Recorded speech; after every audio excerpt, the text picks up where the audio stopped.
Pemirsa, kita masuki kabar nang penambayan. Pemerintah Kota Banjarmasin nang hendak mengeksekusi lahan kawasan Pasar Batuah, Jalan Veteran Banjarmasin Timur hadang ratusan warga dengan bentangan poster wan spanduk.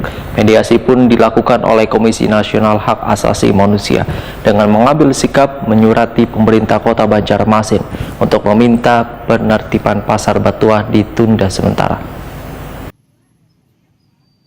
Pemerintah Kota Banjarmasin yang hendak mengeksekusi lahan di kawasan Pasar Batuah di Jalan Veteran Banjarmasin Timur dihadang ratusan warga dengan bentangan poster wan spanduk besukan Sabtu 18 Juni 2022. Walaupun dihadang ratusan petugas, mereka berupaya mempertahankan tempat tinggal wan lapak dagangan mereka supaya kada dibongkar. Akhirnya dialog pun dilakukan dengan dihadiri perwakilan warga Pasar Batuah, Sekretaris Daerah Banjarmasin, Asisten 2 Bidang Perekonomian dan Pembangunan Setda Banjarmasin, Kapolresta Banjarmasin, dan Dim 1007 Banjarmasin, Kepala Satpol PP Banjarmasin, Kabak Hukum Setda Banjarmasin, dan Kepala Dinas Perdagangan dan Perindustrian Banjarmasin. Dialog yang berlangsung beberapa jam ini kada membuahkan hasil. Mediasi pun dilakukan oleh Komisi Nasional Hak Asasi Manusia dengan mengambil sikap menyurati pemerintah Kota Banjarmasin untuk meminta penertiban Pasar Batuah ditunda sementara.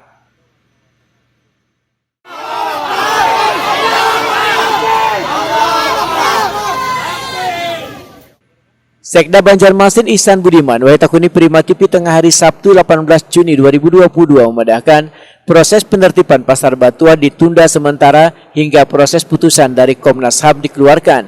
Jika nantinya proses hasil mediasi sudah diputuskan, maka kedua belah pihak harus menerima keputusan tersebut. Mobilisasi dengan masyarakat, kemudian melihat dari kondisi yang terjadi di lapangan juga, kemudian juga yang terbaru ada surat dari Komnas HAM berkaitan dengan hal ini, dan kami sangat menghargai beberapa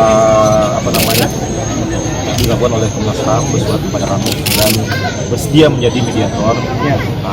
Jadi kami dari pemerintah Kota Banjarmasin akan menunggu bagaimana nanti bentuk mediasi yang dilakukan oleh Komnas HAM. Kami harapkan juga dari masyarakat juga jangan bisa menerima, jangan dihalang-halangi lah. Jadi bisa nanti mediasi bisa berjalan dengan baik, kemudian juga bisa menghasilkan keputusan yang baik pula. Jadi seperti itu pada. Jadi saya sampaikan tadi bahwa kami melakukan penundaan sampai ada proses mediasi. Nanti yang menjadi mediator adalah ada batas waktu atau bagaimana, Pak? Tunggu aja. Ya. Nanti ada undangan dari Komnas HAM mengajukan kita pemerintah Kota Banjarmasin dengan masyarakat. Sebelumnya pemerintah Kota Banjarmasin sudah menetapkan penertiban pembongkaran Pasar Batuah dilaksanakan pada 18 Juni 2022. Persiapan penertiban pun dilakukan mulai dari jajaran Satpol PP Dinas Perhubungan, TNI dan Polri diturunkan ke kawasan Pasar Batuah untuk melakukan pengamanan mulai besukan pukul 7.00 WITA. Bahkan di sepanjang jalan veteran ditutup sementara untuk menjaga keamanan. Namun ribuan warga Pasar Batuah kada tinggal diam. Mereka memblokade jalan untuk mempertahankan pemukiman mereka dari pembongkaran.